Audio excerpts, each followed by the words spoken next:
जीवन का एक ऐसा सत्य जिसे कोई भी इंसान चाहकर भी झुठला नहीं सकता। जब एक इंसान का शरीर नश्वर हो जाता है, एक इंसान अपनी जिंदगी से पूरी तरह से चला जाता है और पीछे छोड़ जाता है धन, संपत्ति और यादों को। प्राचीन किताब गरुड़ पुराण के मुताबिक जब मृत्यु आती है तो घने धुएं के पीछे से यमराज आते हुए दिखते हैं। मरते हुए इंसान के शरीर से उसकी आत्मा परलोक ले जाते हैं। ये एक ऐसी यात्रा है जो कई दिनों की होती है, लेकिन एक ऐसी यात्रा भी होती है जो धरती पर होती है, जिसे उसके परिवार को करनी होती है। कई ऐसी विधियां, प्रथाएं और कर्म जो आत्मा को मृत्यु के बाद शांति और मोक्ष की ओर ले जाते हैं, लेकिन इन प्रथाओं के पीछे छुपा हुआ अर्थ आज भी गहरा राज है। और ऐसा माना जाता है कि मरते हुए इंसान के आसपास काले साए मंडराते रहते हैं, बुरी आत्माएं जो मृत्यु और यमलोक के बीच में अटकी हुई है, जो एक नए शरीर की तलाश कर रही है। इसलिए गरुड़ पुराण में कहा गया है कि मरे हुए शरीर को कभी अकेला नहीं छोड़ना चाहिए। और मृत्यु होते वक्त विधि पूर्वक कुछ ऐसे कार्य होते हैं जिन्हें करना ही होता है। सबसे पहले शरीर को नहलाकर उसे नए कपड़े पहनाए जाते हैं, उसकी नाक और कान में रुई डाली जाती है और दोनों पैर के अंगूठों को एक साथ बांधा जाता है और मुंह में तुलसी का पत्ता रखा जाता है। ये सब इसलिए किया जाता है ताकि कोई भी बुरी आत्मा किसी क्षेत्र से प्रवेश ना कर पाए। इसे अंत्येष्टि या फिर अंतिम संस्कार कहते हैं। इसके बाद दह संस्कार की विधि आती है, जिसमें शरीर को चंदन की लकड़ी से बनी हुई चिता पर लेटाया जाता है और उसकी सिद्धि की जाती है। फिर घर का बड़ा बेटा या फिर नजदीक कोई पुरुषी संबंधी चिता को दहन करता है और जैसे जैसे आग शरीर को जलाती है, ऐसे माना जाता है कि आत्मा अपनी पृथ्वी के बंधन से मुक्त हो जाती है। और कई कम्युनिटी में सिर मुंडवाने की प्रथा होती है।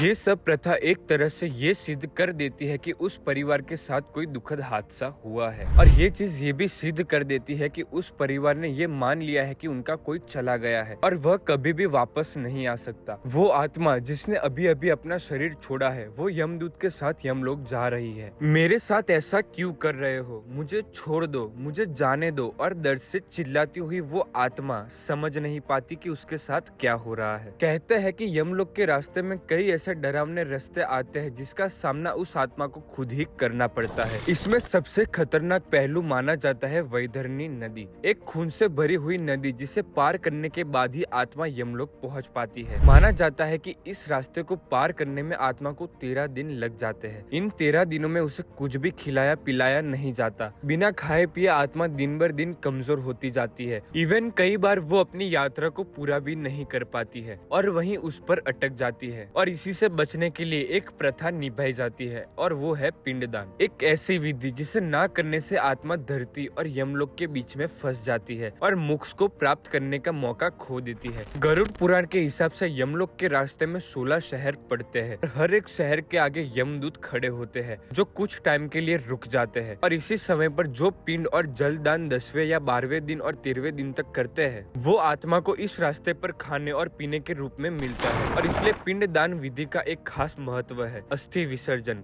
इस विधि में मरे हुए व्यक्ति की बची हुई अस्थियां को गंगा में बहाया जाता है, और ये सारी विधियां मरने वाले इंसान को शांति लाने के लिए की जाती है। और ये अस्थि विसर्जन उस परिवार का एक आखिरी तरीका होता है उस आत्मा को अलविदा कहने का।